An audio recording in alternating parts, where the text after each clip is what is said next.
الفاتحة والقبول وتمام بالرسول إلى حضرة سيدنا الرسول محمد صلى الله عليه وآله وصحبه وسلم ثم إلى حضرة سيد الإمام أحمد بن عيسى المهاجر الله السلام الفقيه المقدم محمد بن علي عليه السلام من رحمة سقف أصول فرعهم ثم إلى حضرة سيد الإمام أبي حامد محمد بن أحمد الغزالي ثم إلى حضرة سيد وميل بالعزم قلت نجدد شيخ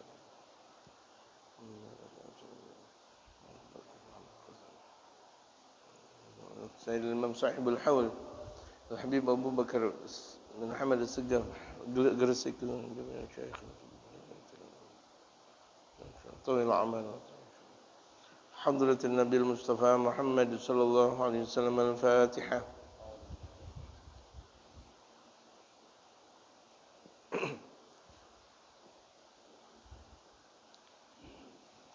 Kita baca surat Al-Fatihah buat adik dari Ustaz Abdul Aziz yang baru saja meninggal dunia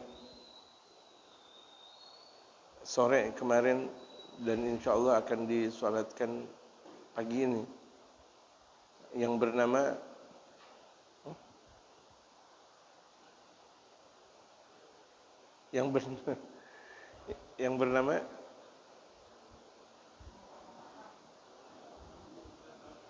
iya, tidak ada yang tahu. Adiknya Ustaz Abdul Aziz yang meninggal. Iya, adik ipar siapa namanya? Hasanuddin bin Khairuddin. Mudah-mudahan Allah ampuni dosanya. Allah jadikan kuburnya raudhah min riyadil jannah. Al-Fatihah.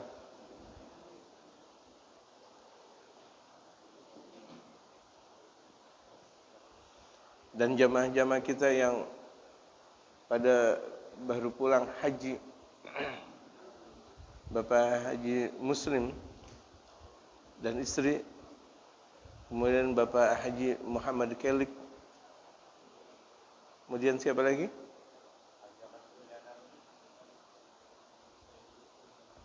Aja Mas Dilian Lubis.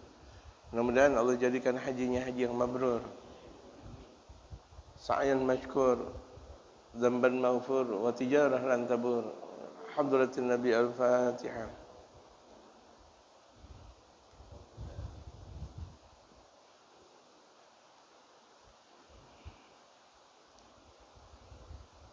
Bismillahirrahmanirrahim.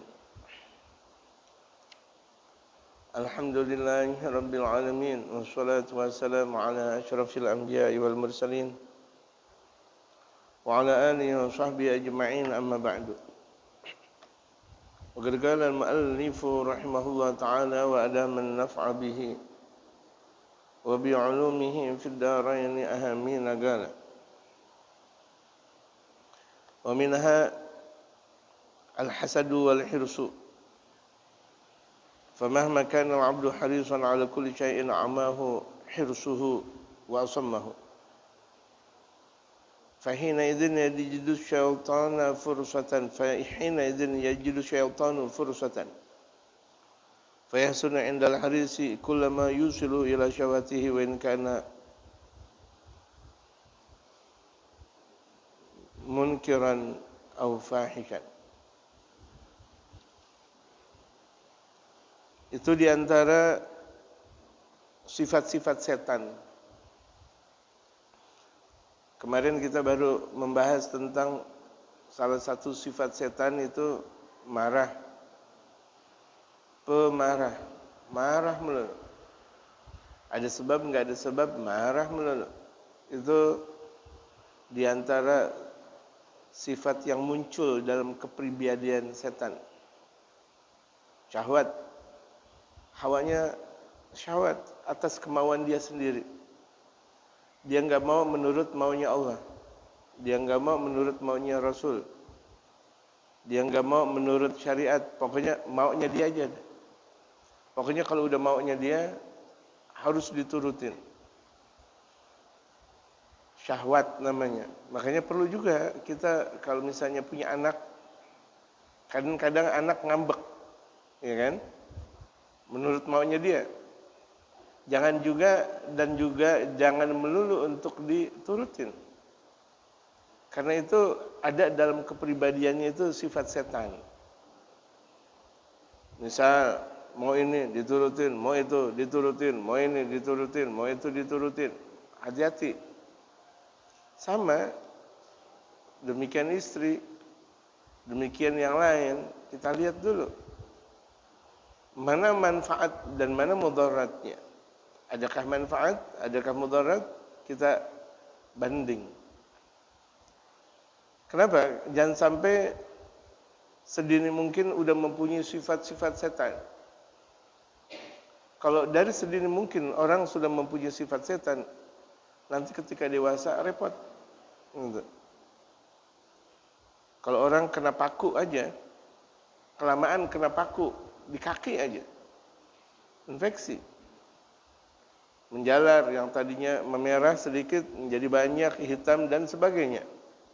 Tadinya kalau masih merah paling pakai bawang merah ya, dibakar, disumbuk, sembuh insyaallah. Tapi kalau udah kelamaan bagaimana? Itu penyakit zahir. Bagaimana kalau penyakit batin, yaitu penyakit hati. Nah sekarang yang kedua kita membahas al-hasad, dengki. Ini orang dengki ini biasanya ulama mengatakan orang dengki itu satu kerjaan. Tukang jeruk sama tukang jeruk. Ustaz sama ustaz. Ini ngaco nih, ustaz yang ngaco. Ingat nih, ustaz yang ngaco. Kalau ustaz yang benar enggak ada perasaan dengki, enggak ada. Ustaz yang benar enggak ada dengki, sedikit pun, jangankan sedikit pun, niat dengki aja enggak ada. Tapi kalau ustaz yang ngaco, oh udah dengki aja. Melihat ustaz yang lain, oh jangan-jangan. Dia punya murid banyak, jangan-jangan. Dia punya majlis banyak, jangan-jangan. Nah kenapa harus pakai jangan-jangan? Hatinya dengki. Tukang kebo sama tukang kebo, tukang buah sama tukang buah. Tukang bangunan sama tukang bangunan, ini umum. Ini umum. Makanya jaga hati. Karena biasanya orang bermusuhan pada jenisnya, pada jenis kerjaannya. Wal hirsu, selain dengki yang kemudian yang kedua itu adalah rakus, dokoh. Rakus saja udah rakus. Udah dapat berkat satu, mau ngambil berkat orang. Kalau misalnya lagi tahlilan, lagi maulidan, lagi kira-kira tuh ada berkat, dia cari posisi di mana dia bakal dapetin berkat gedean. Benar-benar dah. Kadang saya ngeliat mau ketawa juga. Saya udah khusyuk-khusyuk. Ada aja tuh yang model-model kayak begitu. Ya Allah. Padahal sih kalau lagi nggak maulidan duduknya nggak di situ. Giliran ada tuh berkat kenapa duduk di situ? Gitu. Ini simbol-simbol rakus.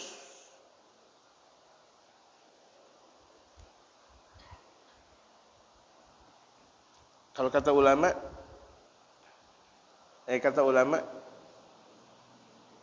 kalau nggak ada panitia zakat, dia nggak sholat masjid. Giliran panitia zakat, dia sholat di masjid. Kalau nggak ada tuh nyembelih hewan kurban, dia nggak ke masjid. Giliran ada penyembelihan hewan kurban, dia ke masjid. Udah gitu nyembelih pakai celana pendek lagi pada. Haram.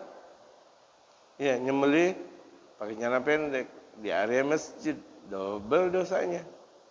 Inilah perlu untuk dirikan. Jadi nggak bisa kelihatannya itu ibadah, tapi kalau caranya nggak benar ya bukan ibadah. Kelihatannya kini ibadah untuk penyembelihan hewan kurban, tapi kalau pakai celana pendek, bagaimana? Apakah itu syiar? Tidak. Itu syiarnya setan. Ini ulama yang ngomong. Madarijus syaitan. Itu langkah-langkahnya setan. terlihat sih ibadah.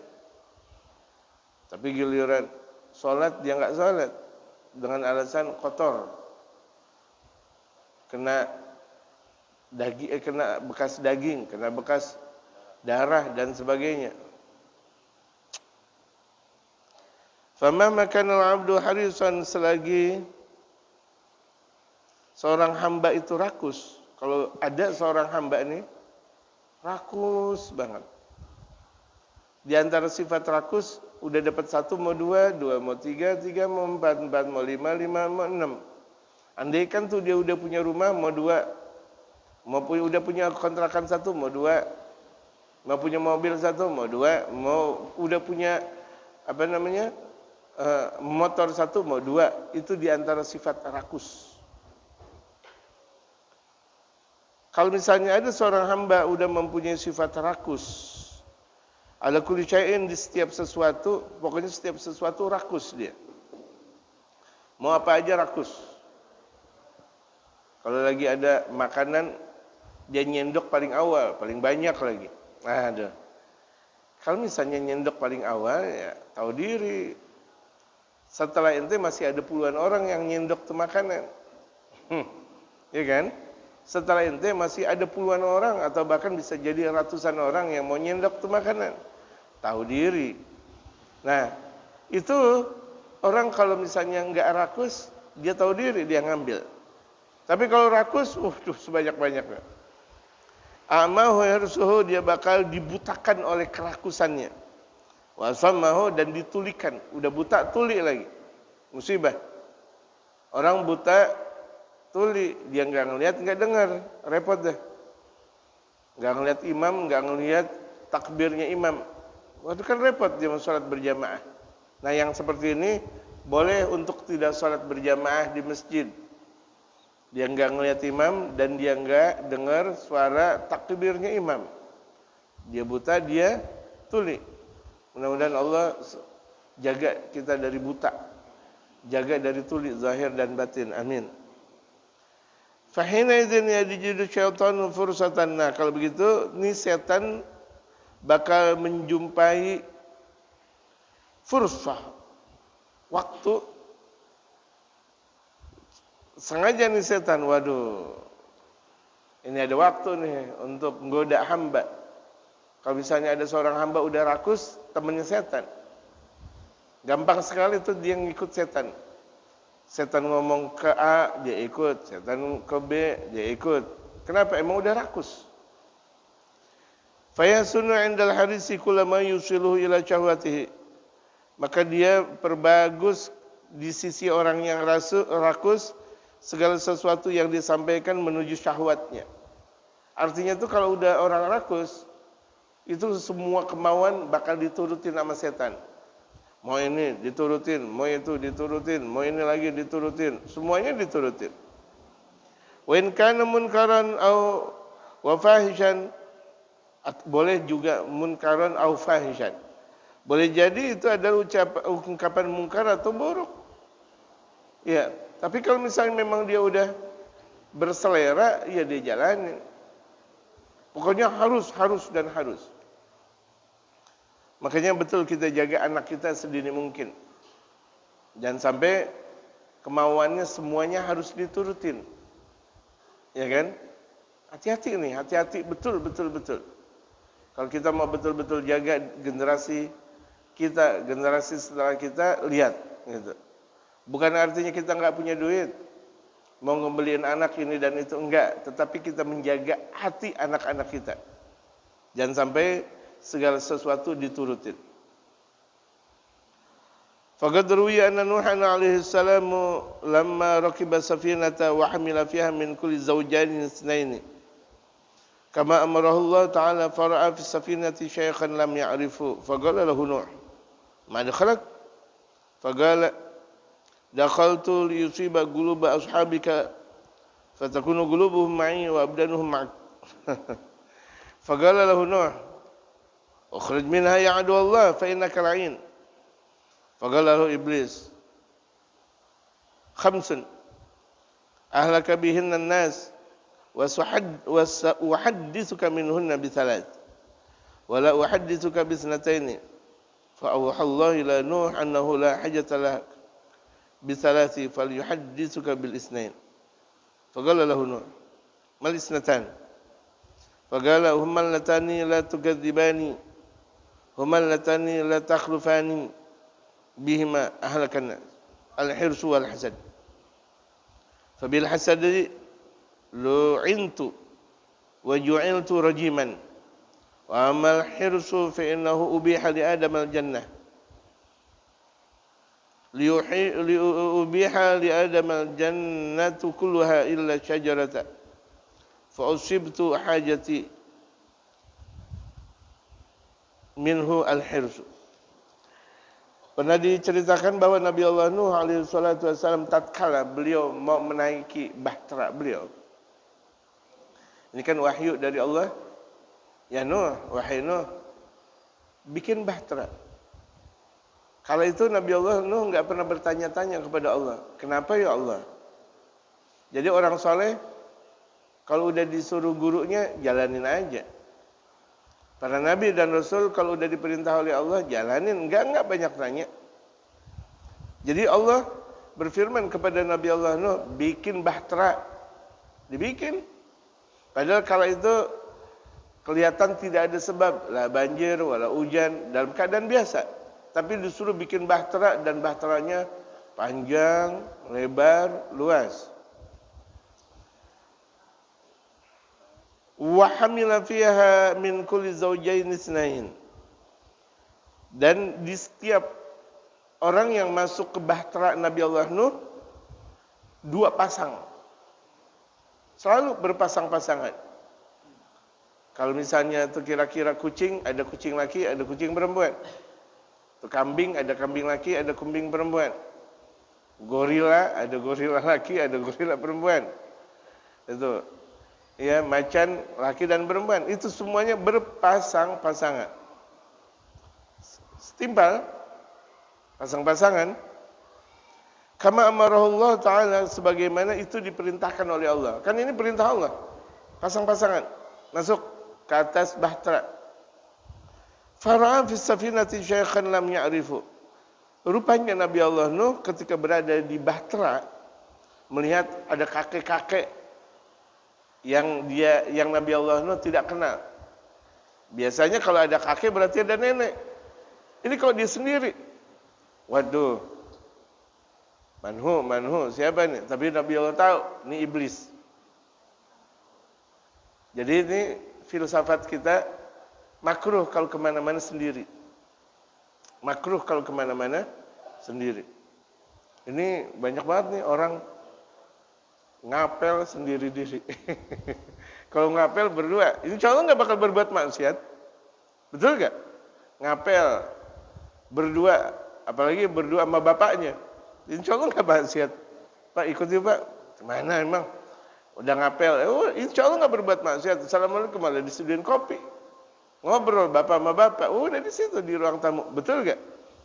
Jadi sunnah nih kalau kita kemana-mana nggak boleh sendiri, nggak boleh, gitu. Ke pasar, walaupun ke pasar, tetap ajak temen. Ke pasar, pasar dekat cuma 1 kilo dari rumah, tetap sunnah berdua. Kalau itu adalah laki-laki, bagaimana perempuan? Ini perempuan terkadang gancang banget untuk naik motor, sendara sendiri, dong. Sunnah berdua, kasih tahu nih, kasih tahu. Biasanya itu orang yang selalu hidup sendiri diri, biasanya ditemenin sama syaitan, gitu. Ditemenin sama siapa? Ya, syaitan. Makanya kita biasain berdua aja. Berdua, lebih baik bareng-bareng udah, lebih baik bareng-bareng. Mau ngaji bareng-bareng, kesana kesini bareng-bareng udah.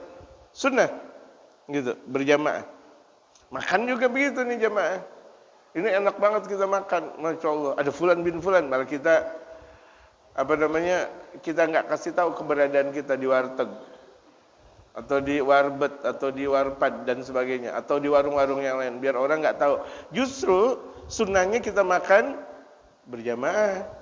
Mau makan berjamaah, mau minum berjamaah. Ini falsafah kenapa kita dianjurkan untuk selalu berjamaah.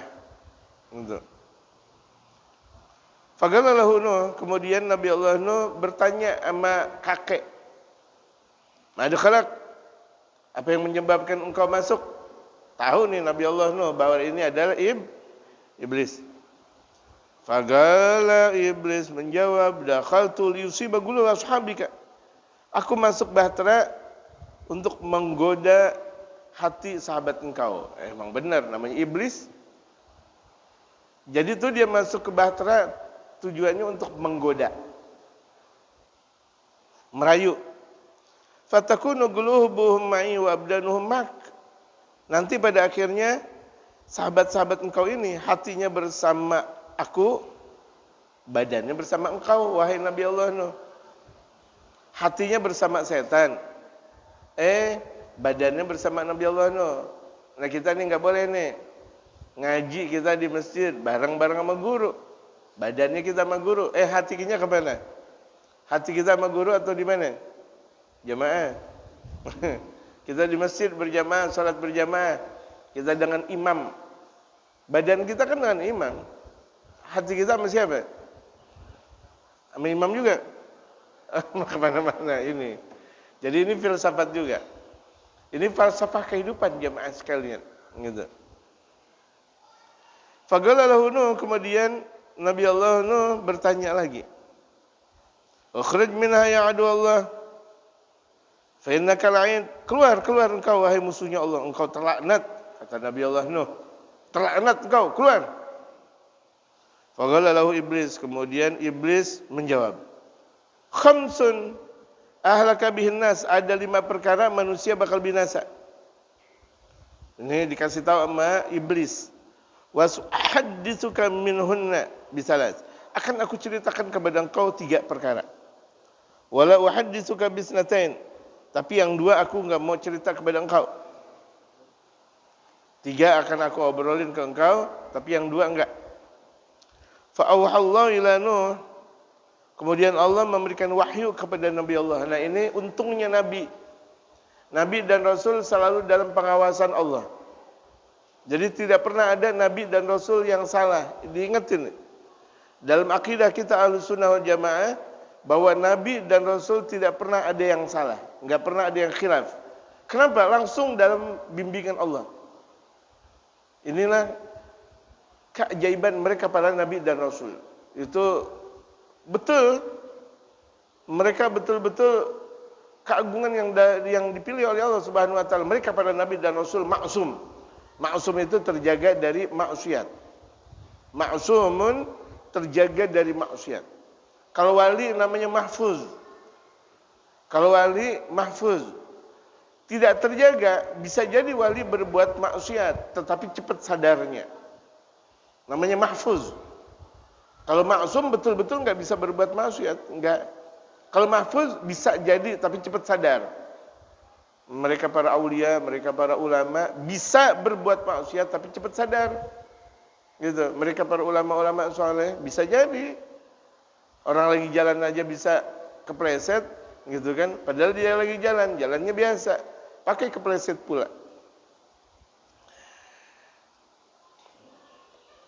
Allah berikan wahyu kepada Nabi Allah Nuh, annahu la hajjata lak, bahwasanya dalam wahyu Allah kepada Nabi Allah Nuh enggak ada butuh kepada engkau wahai iblis. Jadi itu kasih tahu ya Nuh bahwa engkau enggak butuh sama iblis. Bisalati yang 3 itu. Pokoknya jangan. Gitu. Fal yuhadditsuka bil isnain. Maka boleh dia bercerita kepada engkau 2 perkara. Yang 3 enggak usah, kata Allah Subhanahu wa taala dalam firman-Nya. Faqala lahu Nuh. Kemudian Nabi Allah Nuh berkata kepada iblis, "Mal isnatan, mana yang 2 perkara wahai iblis? Engkau kan bilang ada 5 perkara manusia binasa. Enggak usah semuanya yang kau kasih tahu. 2 aja udah 2. Karena memang ini udah dalam bimbingan Allah. Firman Allah kepada Nabi Allah Nuh. Faqala humal latani la tukadzibani, humal latani la takhrifani bihima ahlakan nas. keduanya itu tidak bakal mendustakan aku dan kedua tersebut tidak bakal ingkar kepadaku. Ahalakan nas, manusia bakal binasa. Artinya nih, dengan dua perkara tersebut manusia dimanapun dan kapanpun berada dia bakal binasa. Al-hirsu wal hasadu.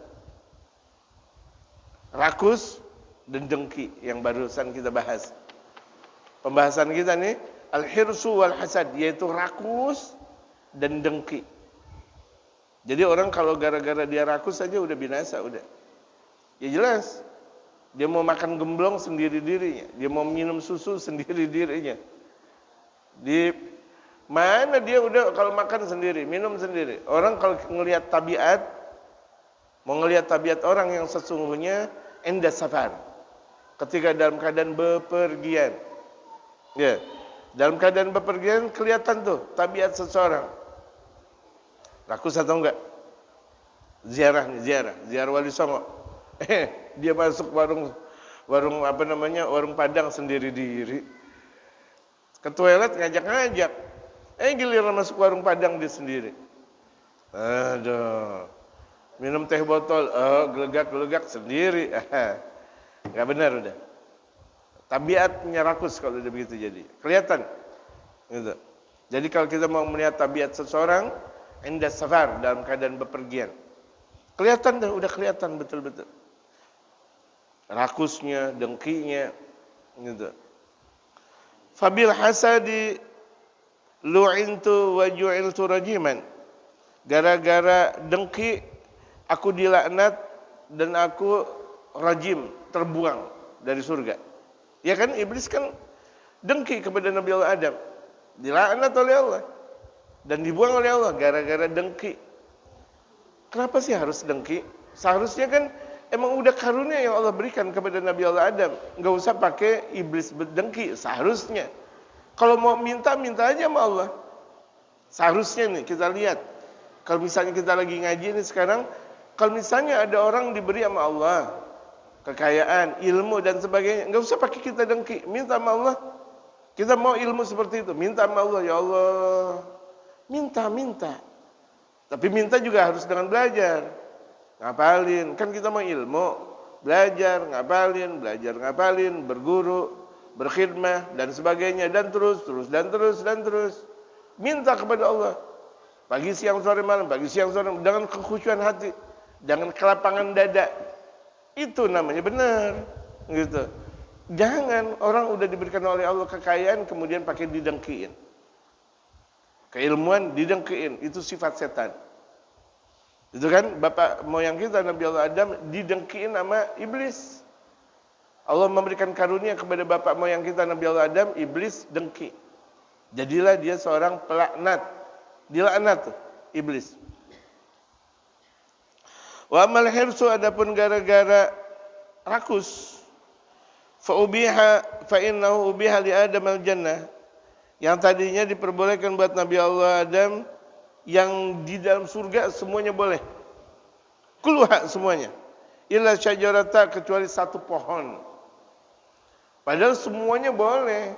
Gara-gara satu pohon ini enggak boleh. Kita ini di alam dunia semuanya halal. Segala sesuatu yang ada di lautan semuanya halal. Kullu ma fil bahri halal. Semuanya yang ada di lautan halal. Yang ada di lautan halal enggak? Halal enggak? Putri belum dinikahin haram, tapi kalau putri duyung di lautan halal. Ingat, putri duyung beneran, bukan putri duyung yang palanya manusia, itu bohong-bohongan itu. Bohongan. Putri duyung artinya tuh ikan biasa. Yang ada di kali, ikan betok, ikan yang ada di empang, ikan mujair dan sebagainya. Halal, semuanya halal. Kullu ma fil bahri halal. Singa laut halal. Anjing laut halal. Sampai babi laut halal. Masih nyari yang haram-haram juga. Kenapa? Kan lebih banyak yang halal nih di muka bumi ini. Di lautan semuanya halal, di daratan kebanyakan halal. Udah kebanyakan yang halal, dia cari yang haram. Ya kan? Perempuan halal dinikahin. Ngapa cari pakai yang tidak pakai nikah? Padahal kan gampang banget nikah. Ya kan? Tapi zaman sekarang kawin itu atau nikah itu dipersulit, giliran cerai gampang. Orang kalau cerai gampang. Giliran nikah susah. Kalau engkau nggak punya duit 50 juta, nggak boleh nikah. Kalau belum ada taruh tenda itu, nggak boleh nikah. La ilaha illallah Muhammadur Rasulullah. Jangan dibiasain. Kalau kita punya putri ala kadarnya. Yang penting dapat mantu yang soleh. Gak usah pakai ditanya-tanya kerjanya di mana, gajiannya berapa. Nanti kalau misalnya mas kawinnya harus 50 juta atau 100 juta, jangan. Di antara keluarga yang indah, nggak pernah nanya tentang mas kawinnya berapa. Sakinah, mawaddah, warahmah. Setuju jamaah? Jangan setuju aja, giliran datang calon mantu, nanti direken-reken, ditanya-tanya. Kalau setuju memang harus seperti itu. Jangan sampai nanti anak keturunan matre. Gara-gara tuh anak keturunan materialistis, dunia melulu, itu karena dari awalnya adalah dunia. Tuh lihat, anak siapa yang datang, cowok kaya, digirang. Giliran yang datang pakai sarung, ya santri yang datang, musibah. Padahal itu keberuntungan dunia akhirat. Santri yang datang pakai kain dibilang musibah. Sementara orang pakai dasi yang nggak tahu tentang hukum sholat aja dia nggak tahu. Sholat zuhur berapa rakaat dia nggak tahu, cuma menang dasi doang. Gitu. Ini sifat apa namanya? Hiris. Apa sifat apa? Rakus terhadap dunia. Iya sama. Rakus, tamak, rakus. Allahu Akbar. Jadi tamak, rakus itu juga. Buntut gasiran, pelit itu juga. Ya, pelit sama buntut gasiran kan dia juga. Gitu. Itu macam kedua di antara perangai setan. Macam ketiga, asy-syab'u min at-ta'abi wa in kana halalan safiyan. Kenyang dari makanan walaupun itu adalah makanan yang halal murni. Jangan kita biasain kebanyakan makan sampai kenyang. Apalagi kenyang banget. Kan Rasulullah sebelum kenyang berhenti. Rasulullah sebelum lapar pas lapar makan. Ketika beliau makan sebelum kenyang berhenti. Ini kita benar-benar perut kita sampai penuh. Sampai minum aja nggak bisa. Berapa banyak orang makan muntah karena kebanyakan makan. Ini apa-apaan? Padahal dalam sabda Rasulullah, "Thuluthun li ta'ami wa thuluthun li syarabi wa thuluthun li nafasi." Sepertiga untuk makan, sepertiga buat minum, sepertiga buat nafas. Ya berapa banyak orang habis makan nggak bisa bangun. Kebanyakan dia makan, itu nanti penyakit tuh dia. Jadi kebanyakan kenyang, walaupun itu adalah makanan halal, murni, tetap nggak boleh. Itu sarangnya setan. Fina syab'a yugawi syahwati, karena kenyang itu memperkuat syahwat. Itu kan ada dalam Burdah. Burdah Imam Al-Busiri.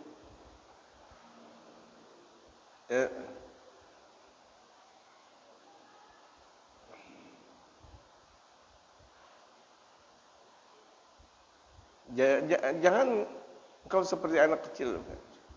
Itu karena syahwatnya anak kecil itu dia ikutin menurut maunya saya. Katifli. Itu tifli. Tifli itu anak-anak kecil. Dalam qasidah Burdah. Gitu. Jadi orang yang kalau misalnya dia makan sampai kenyang itu malah memperkuat syahwat. Syahwat biasanya identiknya dengan maksiat. Mau melakukan maksiat melulu.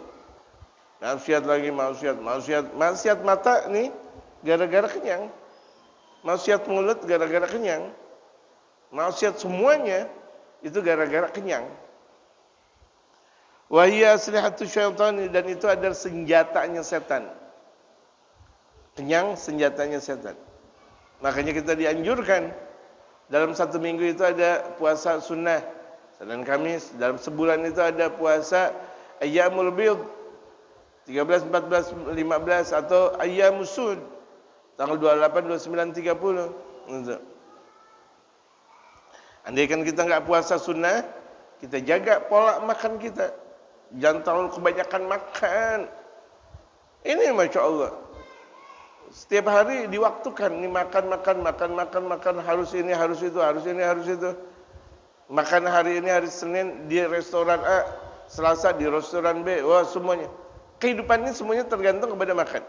Ulama mengatakan, kalau semangat hidupnya itu adalah makan, maka hasil yang diharapkan adalah hasil dari makan.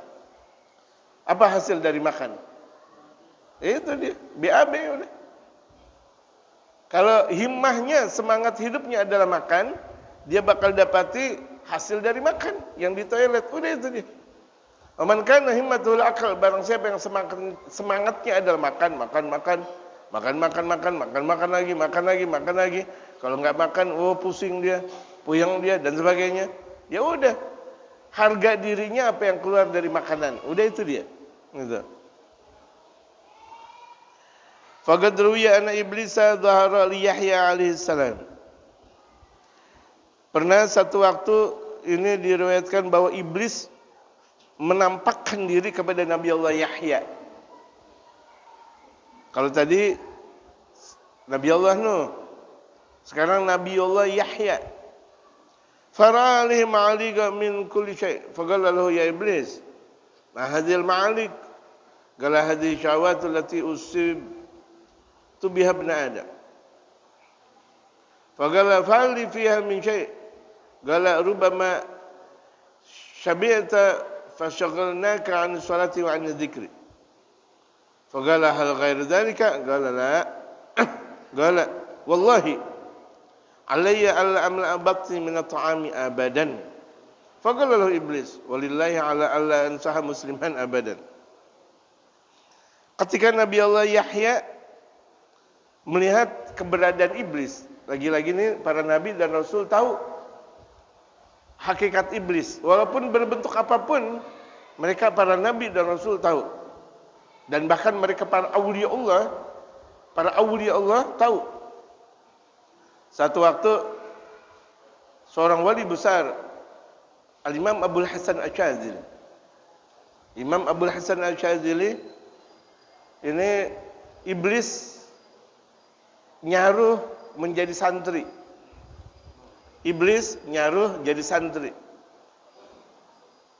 Nah, Imam Abul Hasan Asy-Syadzili tahu bahwa ini iblis. Saya mau ngabdi kepada engkau. Kata Imam Abul Hasan, Imam Abul Hasan silakan. Rupa-rupanya pas giliran ngaji dia paling pintar. Paling syatir, paling pintar. Santri-santrinya dia, padahal dia setan. Ngabdinya luar biasa. Pagi, siang, sore, malam, kekuatannya emang namanya setan. Ya kan? Enggak tidur, baca Quran mulu, baca hadis, hafal ilmu, ngabdinya hebat. Ini Al-Imam Abul Hasan Asy-Syadzili tahu.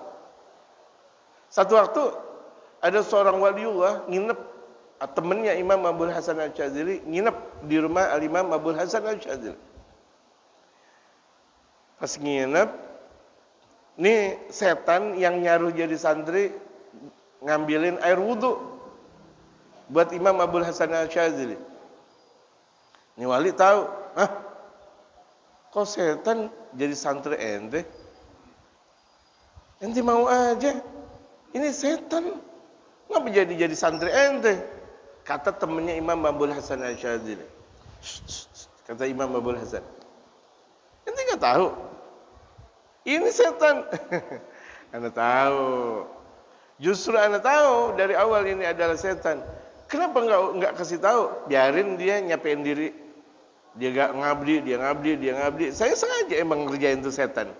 Dia ngerjain umat, saya juga ngerjain dia. Gitu. Untuk ngabdi. Enggak diterima oleh Allah Subhanahu wa taala. Akhirnya kedengaran tuh setan. Ya, anda pikir Abul Hasan Asyadzili enggak tahu bahwa anak setan. Tahu. Waliullah tahu kalau misalnya setan tahu. Apalagi nabi. Apalagi nabi yang lebih tinggi derajatnya daripada waliullah. Jadi wali itu tahu. Mereka para auliaullah tahu. Gitu. Ada orang kafir di tanah Rencong, Aceh. Kemudian menjelma seperti orang Aceh udah. Pada akhirnya ngimamin salat di Masjid Aceh. Dia belajar di Mekah, hafal Quran, hadis, bahasa Arabnya fasih. Ulama-ulama tertarik sama dia. Hampir putrinya dinikahin tuh sama tuh yang belaga-belaga. Padahal tuh dia kafir. Wali udah bilang, "Wah kafir, dia kafir." Wali Aceh ngomong, "Ini kafir." Ulama-ulama bilang, "Ente dari mana tahu? Ini bacaan Al-Qur'annya hebat, hadisnya hebat, hafal Quran. Hebat. Tapi namanya wali, pandangannya ainul basirah, dengan pandangan dalam." Jadi walaupun ulama belum tentu wali ini jamaah sekalian. Ya, walaupun ulama belum tentu wali, tapi wali udah pasti ulama. Tapi kalau ulama yang basirah, ulama yang memang betul mengetahui dengan pandangan batin, dengan ikhlas, itu tahu. Jangankan si iblis, lebih daripada itu ulama tahu. Wah, Allah berikan kekuatan untuk kepada mereka para ulama saleh.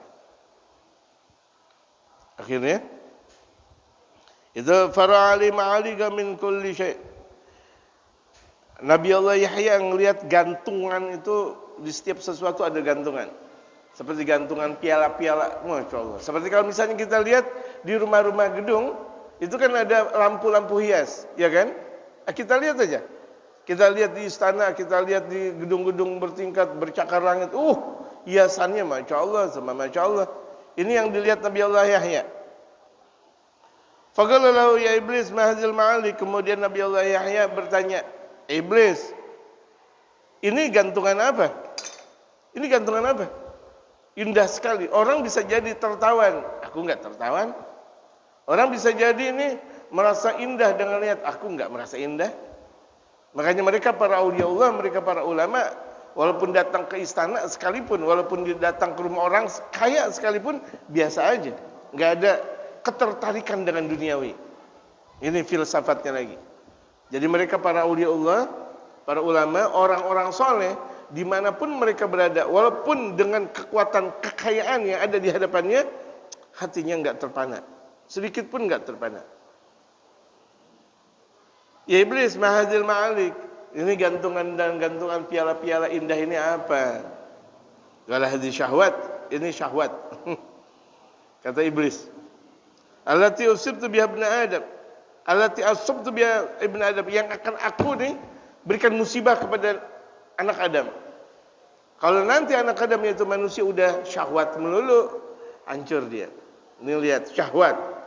Enaknya gini hari ngapain jamaah? Tidur lagi, syahwat, itu namanya syahwat tuh. Habis tidur, ngopi, syahwat tuh emang. Karena makan nasi uduk, dia ngerokok. Sholat belum, nggak ada perasaannya takut sama Allah Subhanahu Wa Taala. Padahal waktu subuh udah jam berapa?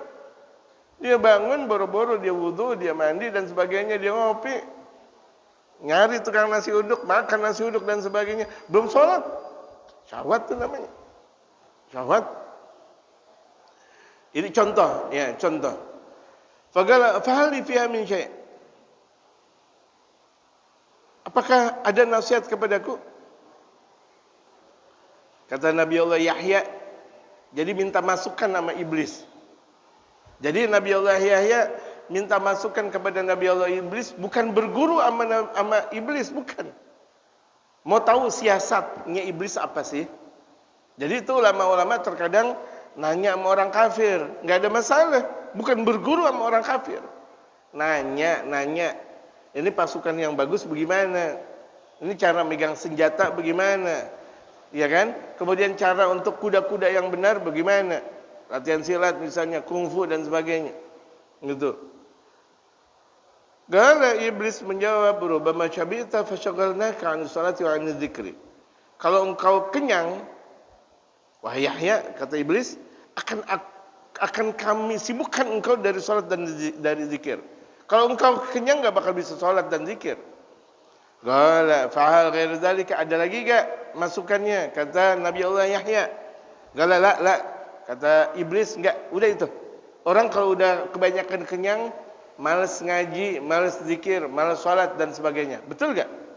Nah, makanya jaga makan. Andaikan perlu makan, sulusun li ta'ami, sulusun li syarabi, sulusun li nafasi.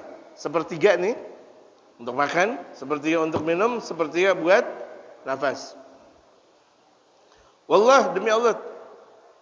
Wallahi, kata Nabi Allah Yahya, demi Allah, alayya, demi Allah, aku tidaklah amla batni minat ta'ami abadan, aku tidak bakal memenuhi perutku selama-lamanya. Aku enggak bakal mau memenuhi perutku selamanya.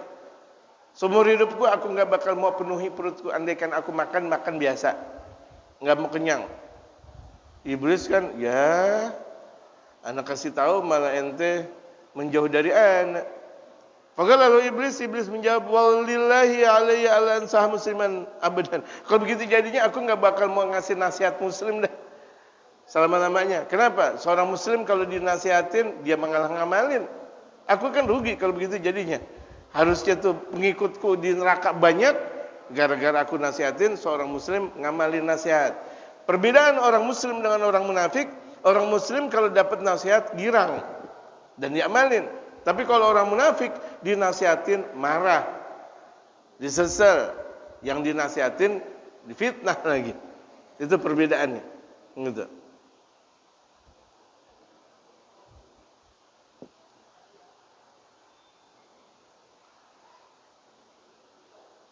Berapa menit lagi? 1 menit. Itu injury time. Gitu. Ada pertanyaan dipersilahkan. Marhaba.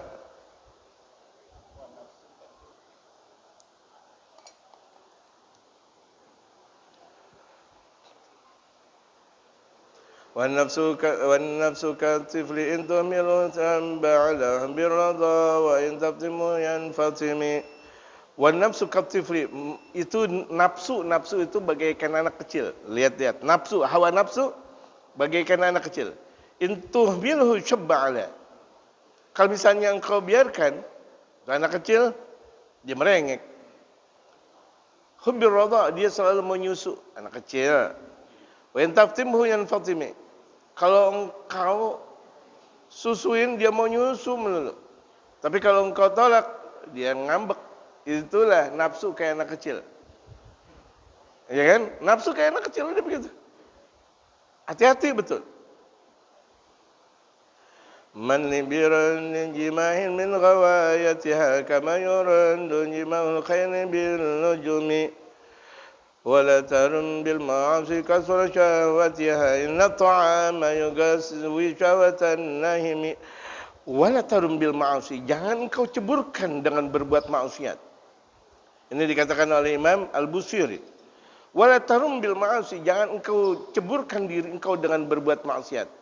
Kasra syahwatiha, itu dengan mematahkan syahwatnya maksiat.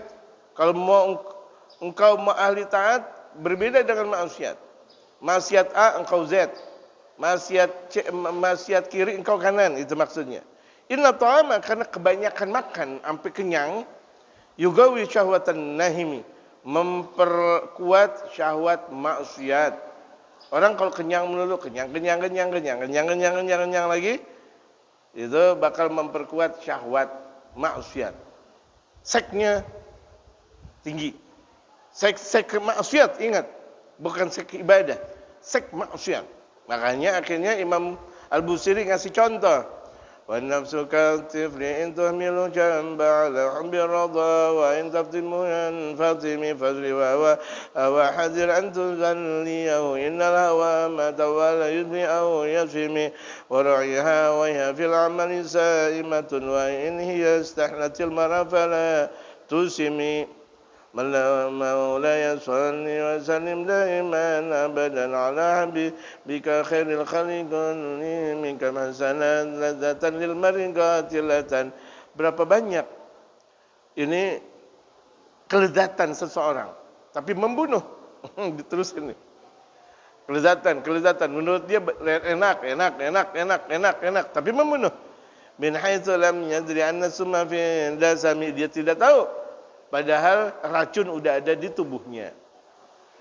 Banyakan makan lagi, nafsu, syahwat. Dia nggak tahu bahwa dengan banyaknya makan bagaikan racun sudah ada di tubuhnya. Waqshadasa isa min ju'in wa min shibai wa rubbama khmasatin syarrun min antukhami wa sabrin dama min ainin qadim tala'at minal maharimi wal zamhimyatan nadami. Akhirnya jalan keluarnya gimana? Kata Imam Busiri, wasafrigid dam'a, perbanyak keluarin air mata, nangis. Min ainin qadim talat, perbanyak keluar air mata yang mengelilingi mata ini minal maharim lantaran berbuat maksiat. Ayo tobat. Kita udah makan mulu, makan rakus, tobat. Walzam himyatan nadami, rutinkan untuk selalu nyesal dari perbuatan maksiat. Nah kalau begini, wa khalifin nafsa, tinggalin nafsu udah. Tinggalin nafsu, jangan keluar dari Al-Imam Busiri. Wa syaitan, dan tinggalkan setan. Wa usihima wa innuhuma mahadzakan usafatahima, panjang lagi ini. Jadi ini luar biasa. Imam Al-Busiri ngasih tahu, nih maksiat jalan keluarnya ini. Ini maksiat nih jalan keluarnya ini. Ini maksiat jalan keluarnya ini. Enak gak? Kalau kita ngaji sama emang udah ahlinya. Al-Imam Al-Busiri sangat ahli tentang permasalahan hati. Beliau ngasih tahu ini penyakit, beliau ngasih tahu ada obatnya. Sama Al-Imam Al-Ghazali.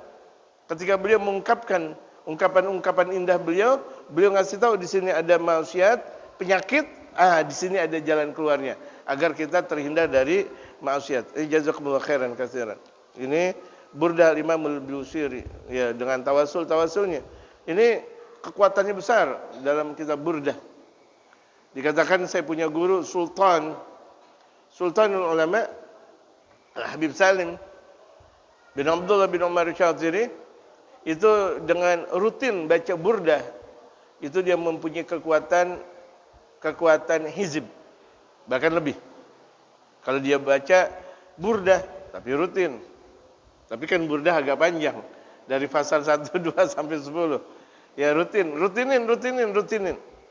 Di sini ada gak? Oh, ntar malam. Alhamdulillah. Jadi dengan sendirinya saya mengiklankan, jamaah hadir dalam pembacaan Burdah. Burdah itu guru-guru saya hafal Burdah.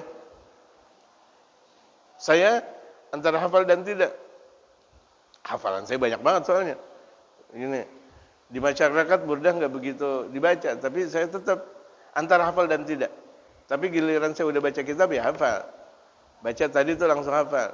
Tapi kalau masih hafalan saya dengan Burdah masih gompal-gompalan. gitu. Jadi guru-guru saya semua hafal. Sanad saya yang saya miliki terus ulama-ulama Hadramaut, ulama-ulama saleh itu hafal kitab Burdah. Hafal.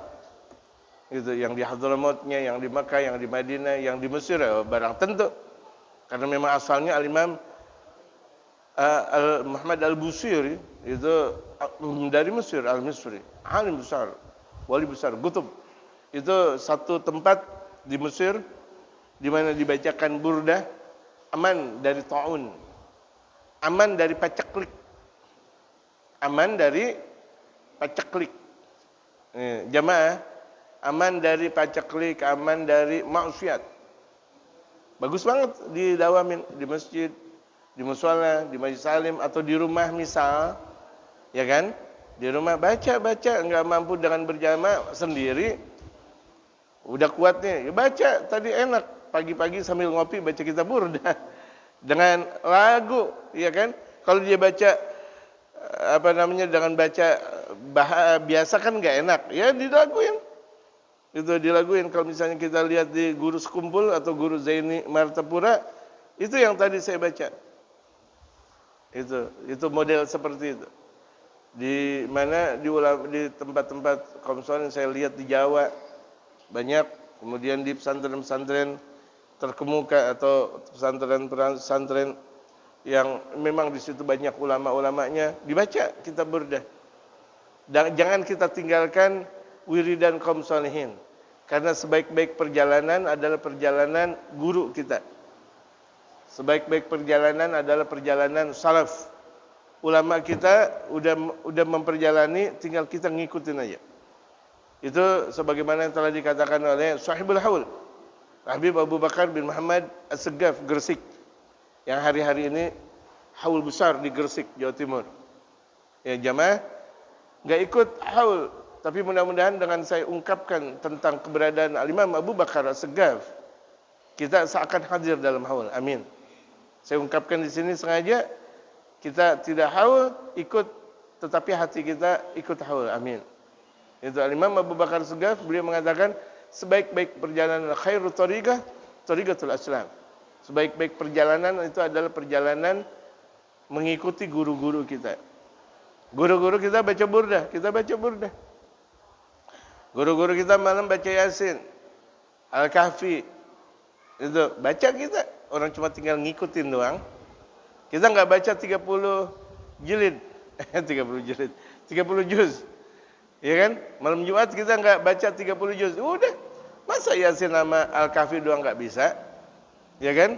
Kan paling cuma berapa menit Yasin dan Al-Kahfi udah gitu. Apalagi kita baca Al-Qur'an secara menyeluruh. Alhamdulillah wallahu a'lam.